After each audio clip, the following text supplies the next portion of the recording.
Imagina que has estado leyendo tu Biblia y ahora estás convencida de que Jesús regresará pronto, muy pronto.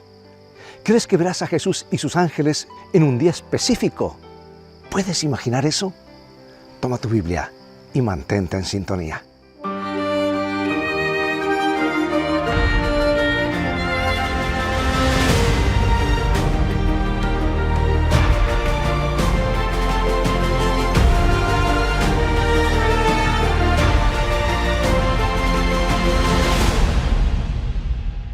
Los días de octubre en el estado de Nueva York, cerca de la frontera con Vermont, pueden ser frescos.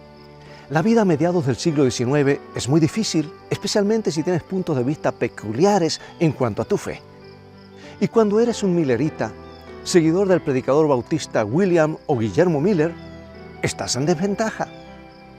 Aunque no estés completamente solo o sola, ya que Miller tiene decenas de miles de seguidores, aún así todavía lo estás. Pero nada de eso importa, porque Jesús está volviendo en apenas unas semanas, en pocos días, mañana, en apenas unas horas. A medida que se acercaba el 22 de octubre, los milleritas o adventistas estaban más que entusiasmados. Esas eran personas comunes, trabajadoras y fieles.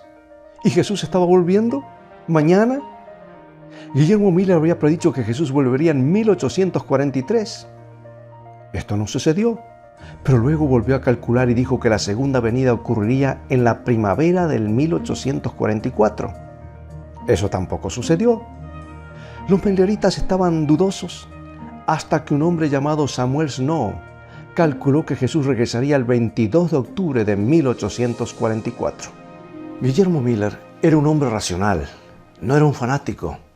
Él estudiaba la Biblia profundamente, pero estaba equivocado.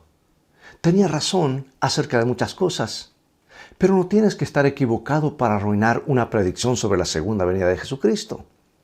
Y mientras él estudiaba la Biblia, llegó a Daniel 8:14 que dice: hasta 2300 tardes y mañanas, luego el santuario será purificado.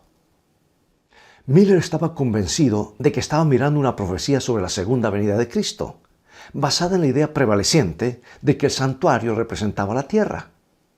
Él pensaba que la tierra sería purificada cuando Jesús regresara por segunda vez. ¿Qué otra cosa podía significar? Y al observar las Escrituras, determinó que un día representa un año en la profecía bíblica. Y eso es cierto.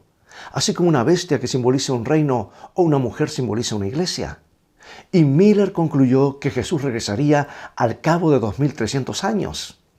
Oh, si tan solo pudiera saber cuándo comenzó ese periodo, entonces podría saber cuándo terminaría. Y Miller encontró el punto de partida. El capítulo 9 de Daniel pronuncia un decreto. Desde la salida de la orden para restaurar y edificar a Jerusalén. Miller encontró ese decreto en el capítulo 7 del libro de Esdras. Fue emitido en el año 457 a.C. por el emperador medo-persa Artajerjes. Así que el punto de partida comienza en el 457 a.C.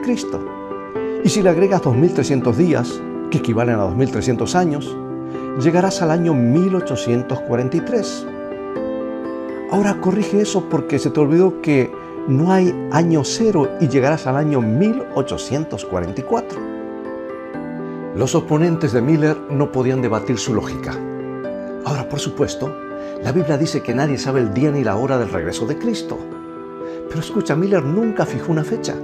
Fue Samuel Snow quien fijó la fecha. Y él lo hizo en agosto de 1844.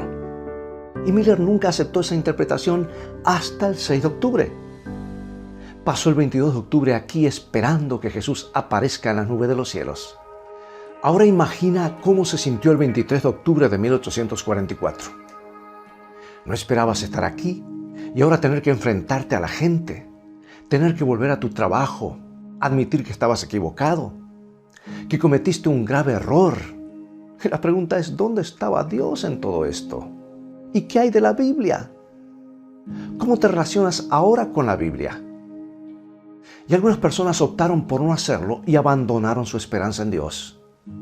La mayoría de las personas simplemente regresaron a las iglesias de las que habían salido, Pero esa no era una opción para todos, porque Guillermo, Lucy Miller y sus hijos fueron expulsados de la iglesia bautista a la que habían asistido porque continuaban aferrándose a la creencia de que Jesús regresaría pronto.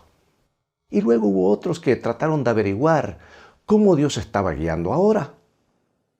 Pero escucha bien, lo que se conoce o se conoció como el Gran Chasco de 1844 se convirtió para los herederos del movimiento millerita en lo que la Gran Decepción del Calvario se convirtió para los seguidores de Jesús.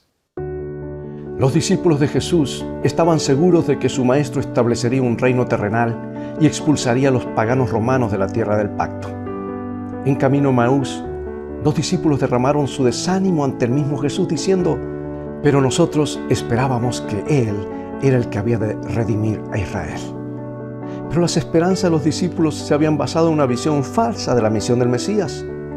No se equivocaron a reconocer a Jesús como el Salvador prometido, pero estaban equivocados en la comprensión de su obra. Lo mismo sucedió con los decepcionados seguidores de Guillermo Miller en 1844. Tuvieron la razón en su momento, pero se equivocaron con el evento. Tú sabes, Dios no dejó a los fieles en la oscuridad por mucho tiempo. Después de una vigilia que duró toda la noche, cansados y desconsolados, dos hombres decidieron visitar a algunos de sus compañeros creyentes que habían experimentado la misma decepción. El nombre de uno lo sabemos, era Irán Edson. Así es como él explicó los eventos que sucedieron. Comenzamos y mientras pasaba por un campo grande me detuvieron a la mitad del campo.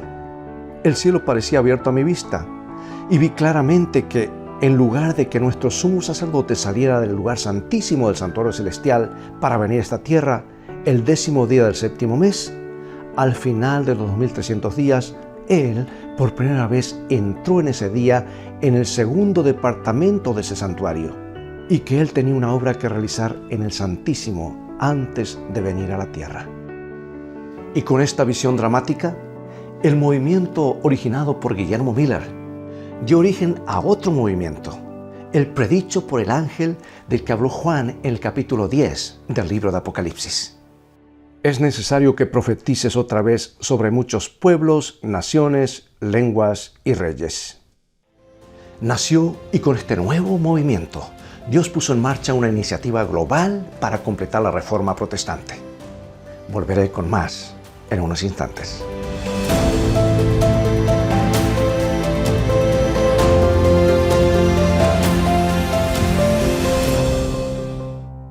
Un reporte reciente del Centro de Control y Prevención de Enfermedades indicó que un 23% de estudiantes de secundaria utilizan productos de tabaco, incluyendo cigarrillos, cigarros, narguiles o pipas. Durante años, los jóvenes han sido especialmente susceptibles a la mentira de que fumar mejora la vida y continuamos sosteniendo una industria que está matando a los jóvenes que compran sus productos. Lo último que Dios desea es que seas un adicto sin esperanza, algo que te está matando lentamente. Hay quienes argumentan que no existe en la Biblia ningún versículo que hable del cigarrillo, pero no significa que el principio no esté presente. No es la voluntad de Dios que fumes. No estás obligado a fumar. Aún tienes la posibilidad de elegir. Deja de poner excusas y busca la ayuda que necesitas. Puedes tener la seguridad de que si llevas este problema a Dios en oración, Él te responderá. Guillermo Miller se convirtió en el líder de un movimiento después de haber estudiado la Biblia y haber compartido lo que encontró. Él y otros creyeron que Jesús volvería en 1844 y se basaron en una profecía que decía que el santuario sería purificado. Jesús no regresó en 1844. Entonces, ¿cuál fue su error? Bueno, es que Miller creía, como la mayoría de las personas, que el santuario del que se hablaba era la tierra. Pero en la Biblia, el santuario solo puede ser el santuario construido en el desierto, o el templo, o el santuario que está en el cielo. Y en los tiempos del Antiguo Testamento, la purificación del santuario se realizaba una vez al año en el día de la expiación. Era un día de juicio. Y algunos de esos creyentes mileritas fueron a la Biblia, estudiaron y sus ojos fueron abiertos. Hebreos 8:1-2 dice: tenemos tal sumo sacerdote el cual se sentó a la diestra del trono de la majestad en los cielos, ministro del santuario y de aquel verdadero tabernáculo que levantó el Señor y no el hombre. Bueno, el libro de Hebreos describe ese santuario nuevamente en el siguiente capítulo. Pero estando ya presente Cristo, sumo sacerdote de los bienes venideros, por el más amplio y más perfecto tabernáculo, no hecho de manos, es decir, no de esta creación. Estos creyentes se dieron cuenta que en el día de la expiación se ofrecía un nuevo sacrificio mediante el cual se limpiaban los registros de pecado en el santuario. Y en ese día el pueblo de Dios afligía sus almas para asegurarse de que no quedaran en sus vidas pecados ocultos. Una vez que el registro de pecados fuera eliminado del santuario, los pecados eran transferidos a un chivo expiatorio. Ese chivo luego era abandonado en el desierto para llevar los pecados de la gente al olvido y morir allí. Pero el propósito final de este servicio no era solo eliminar el registro de pecados, sino también eliminar el pecado de los corazones y las vidas de los adoradores. Levítico 16:30 dice: porque en este día se hará expiación por vosotros y seréis limpios de todos vuestros pecados delante de Jehová. Y al igual que el santuario en la tierra, el libro de Hebreos es claro que el santuario en el cielo también debe ser limpiado. Fue pues necesario que las figuras de las cosas celestiales fuesen purificadas así, pero las cosas celestiales mismas con mejores sacrificios que estos. Este mensaje de la hora del juicio nunca había sido proclamado. Era un mensaje que llevaría a las personas a la Biblia.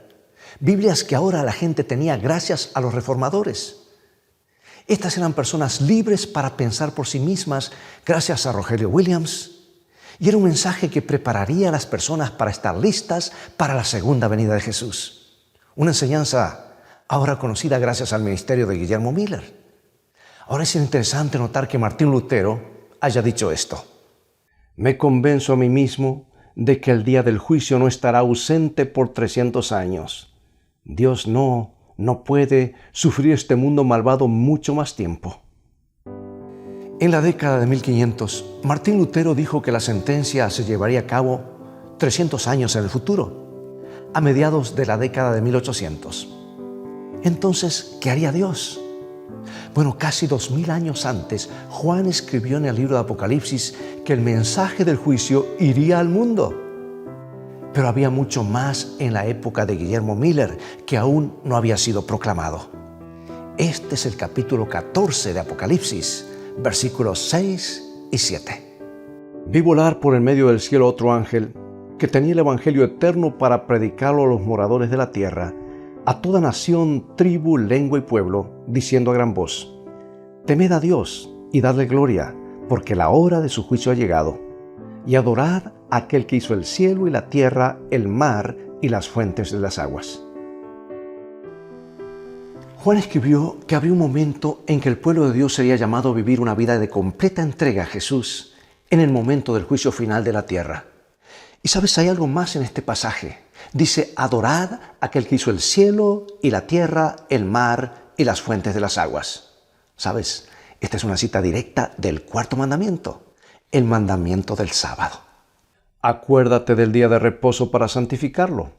6 días trabajarás y harás toda tu obra, mas el séptimo día es reposo para Jehová tu Dios. Porque en 6 días hizo Jehová los cielos y la tierra, el mar y todas las cosas que en ellos hay, y reposó en el séptimo día. Por tanto Jehová bendijo el día de reposo y lo santificó.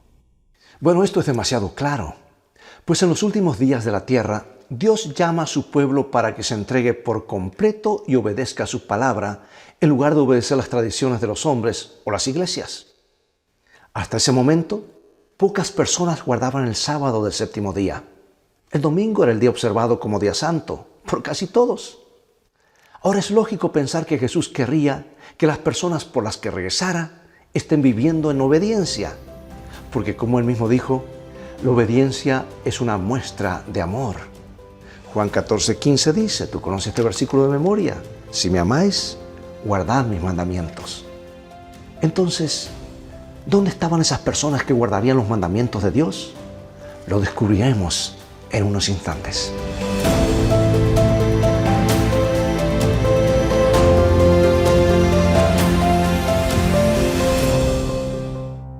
La iglesia debería ser un refugio que nos resguardara de la corrupción del mundo, un lugar donde nuestra fe se edificara cuando otras cosas estuvieran tratando de derribarla. ¿Qué hacer entonces cuando la iglesia a la que asistes de pronto tropieza y falla? A veces quieres abandonar todo, ya no crees en nada más, incluyendo a Dios. Los creyentes se sientan desilusionados, como si la iglesia los abandonara. Pablo nos dice que la iglesia del Dios vivo es columna y fundamento de la verdad. Así que busca una iglesia a la que le importe la verdad de Dios tal como están las Escrituras. Busca un lugar que honre al Señor Jesucristo por encima de toda autoridad humana. Y busca una iglesia que obedezca a Dios por amor y guarde sus mandamientos. Amigo y amiga, si estás buscando un lugar donde tu fe pueda crecer sin limitaciones, confía en que Dios habrá de guiarte.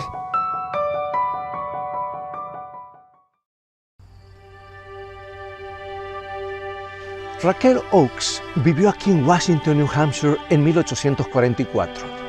Su hija Delicia era maestra de una escuela local. Y esto fue casi 70 años después de que esta ciudad se convirtiera en la primera en recibir el nombre de George Washington. Entonces, al igual que ahora, Washington, New Hampshire, era solo una pequeña parte del paisaje de Nueva Inglaterra. Pero ¿sabes una cosa? Lo que ocurrió aquí en 1844 tuvo un gran impacto en todo el mundo. Raquel asistía a esta iglesia pastoreada por un hombre llamado Federico Wheeler, quien había aceptado las enseñanzas de Guillermo Miller y participó activamente en la predicación de la doctrina de la Segunda Venida. Un día, mientras predicaba aquí, durante un servicio de comunión, Wheeler hizo un comentario de que solo aquellos que guardaban todos los mandamientos de Dios debían participar. Bueno, la hermana Raquel, una bautista del séptimo día, lo desafió. Ella le dijo después del servicio que él no estaba guardando los 10 mandamientos, porque no estaba observando el sábado del séptimo día. Y Federico Wheeler fue a su Biblia para estudiar el asunto por sí mismo y llegó a la conclusión de que Raquel Oakes tenía razón. Y Federico se convirtió en el primer ministro en observar el sábado. Y esta iglesia se convirtió en la primera iglesia en observar el día sábado en todo el mundo. En marzo de 1844 predicó su primer sermón sobre el tema del sábado. Varias familias en Washington se convirtieron y comenzaron a guardar el sábado. Un hombre llamado Thomas Preble se enteró del sábado por Wheeler y escribió un tratado sobre el tema llamado Tratado que muestra que el séptimo día debe ser observado como el sábado. De alguna manera, un capitán marítimo retirado llamado José Bates, que vivía en Fairhaven, Massachusetts, obtuvo una copia de este tratado y se sintió tan conmovido que viajó desde su casa 60 millas al sur de Boston para reunirse con Federico Wheeler en Washington, New Hampshire, una distancia de al menos 160 millas. Los hombres estudiaron toda la noche y cuando terminaron, José Bates se convirtió en un cristiano comprometido y fiel observador del sábado. Mientras regresaba de New Hampshire a su casa en Massachusetts, un hombre llamado James Madison Monroe Hall le saludó y le dijo: ¿Qué noticias hay, Capitán Bates? Y Bates respondió: la noticia es que el séptimo día es el sábado del Señor tu Dios. El señor Hall comenzó a guardar el sábado. Y así el movimiento comenzó a crecer y la verdad comenzó a difundirse. Y esta es la verdad, amigo y amiga, que Dios quería que el mundo supiera. Los mensajes de los 3 ángeles en Apocalipsis 14 son llamados por Dios el Evangelio eterno o el mensaje del Evangelio final. O sea, las buenas nuevas del mensaje de Jesús que deben ir a todo el mundo. Y ese mensaje final contiene un llamado a adorar al Creador observando el sábado. Un día apartado por Dios al principio de la creación, para que todos sus hijos pudieran descansar, adorar y estar en comunión con Él de una manera muy especial. El principio más básico de la Reforma Protestante era la autoridad suprema de la Biblia, suprema sobre los concilios eclesiásticos y las tradiciones de la Iglesia. Este nuevo movimiento que Dios levantó de las cenizas del gran chasco de 1844 se enfocaría de manera especial en poner a prueba todas las creencias y prácticas cristianas usando las Sagradas Escrituras. Aunque muchos de los reformadores enseñaron cosas que no estaban a la altura de la Biblia, todos apelaron a la Biblia como su máxima autoridad. Por ejemplo, Martín Lutero tuvo sus desafíos teológicos. Juan Calvino enseñó la predestinación, a pesar de que el versículo más conocido de la Biblia dice que de tal manera amó Dios al mundo, que ha dado a su Hijo unigénito para que todo aquel que en él cree no se pierda, mas tenga vida eterna. Y a través de los años, los reformadores tuvieron un punto ciego sobre la ley de Dios, algo tan fundamental, y sin embargo fallaron. Pero en lugar de castigarlos, recordemos que Calvino, Zwinglio, Lutero vivieron una época de oscuridad completa en cuanto al conocimiento de la Biblia. Martín Lutero, por ejemplo, fue un sacerdote católico romano, y todos llegaron programados por la tradición. El hecho de que pudieran deshacerse de gran parte de esa tradición fue notable. Y es importante recordar que la verdad es progresiva, crece a través del tiempo. Por ejemplo, el conocimiento de la agricultura, de la ciencia, de las matemáticas, del bienestar físico, todo crece. Y lo mismo ocurre con el conocimiento de la Biblia, la palabra de Dios. Pero la triste realidad es que muchas personas simplemente no crecen. Aceptan lo que se les enseñó cuando eran niños y pasan el resto de sus vidas defendiendo eso, en lugar de preguntarle a Dios si hay algo más que puedan aprender. Durante el tiempo de Guillermo Miller, los cristianos, con algunas excepciones, no guardaban los 10 mandamientos, sino solamente 9. Y cuando esos adventistas vieron la verdad de la palabra de Dios y entendieron que los 10 mandamientos debían ser guardados, era el amanecer de un nuevo día. El domingo había llegado el cristianismo como una tradición de la Iglesia Católica Romana. Roma había absorbido el culto dominical del paganismo. Nunca vino de la Biblia. Entonces uno pensaría que los cristianos, que eran conscientes de que hay que separarse de la tradición, estarían abiertos a abrazar el sábado del séptimo día. Eso es ciertamente lo que Dios esperaba. Es por eso que el sábado forma parte del Evangelio eterno.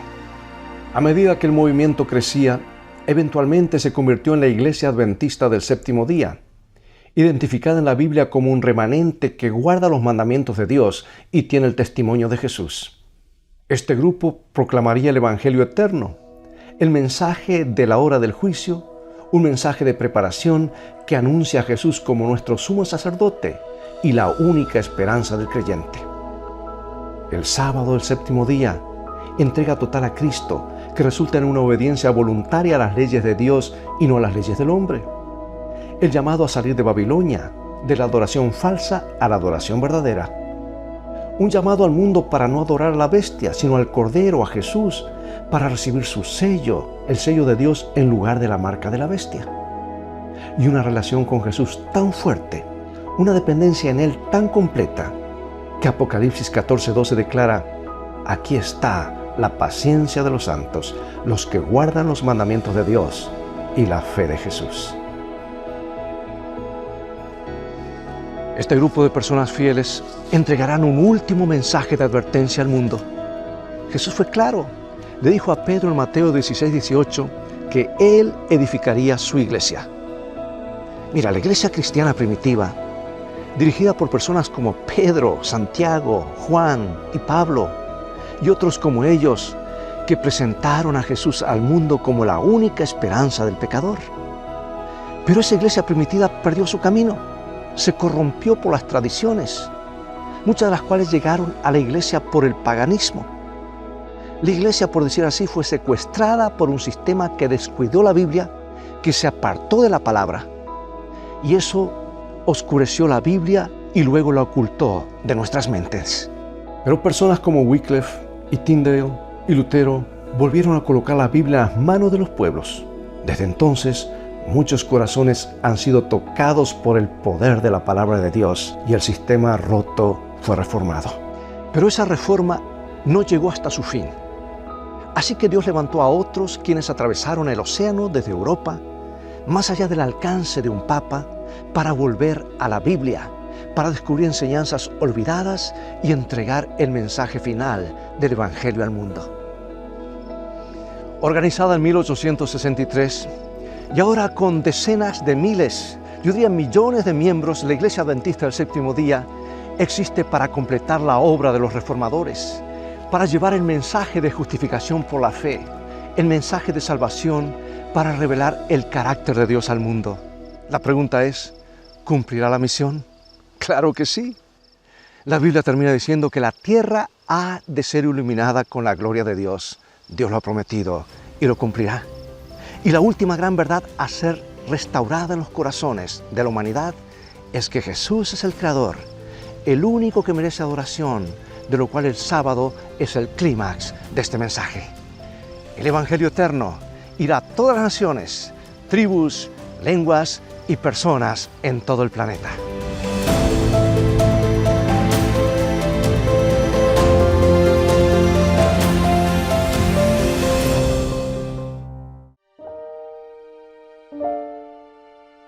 La fe debe morar en el seguidor de Cristo. Porque sin esto es imposible agradar a Dios.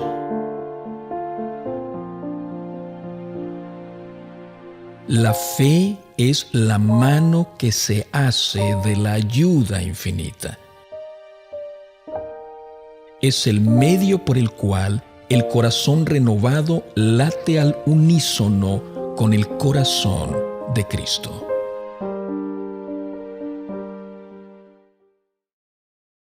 Amigo y amiga, hemos llegado al final de este programa. Pero antes de despedirme, acompáñame en oración.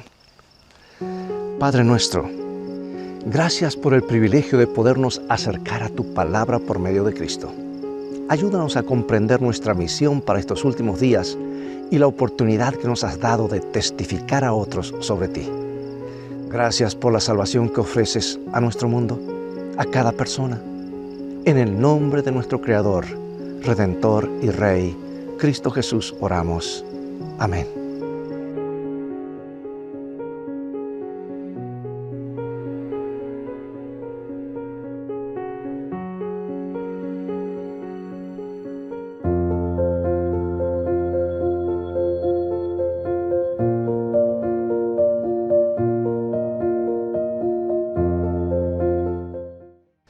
Amigo y amiga, espero haya sido inspirado o inspirada por este programa. Te invito a visitar nuestro sitio de internet escritoestá.tv para volver a ver este programa y algunos otros, y recuerda compartir con otros lo que has aprendido. Desde el estado de New Hampshire me despido. Nos vemos en un próximo programa. Dios te bendiga y te guarde, y recuerda, escrito está, no solo de pan vivirá el hombre, sino de toda palabra que sale de la boca de Dios.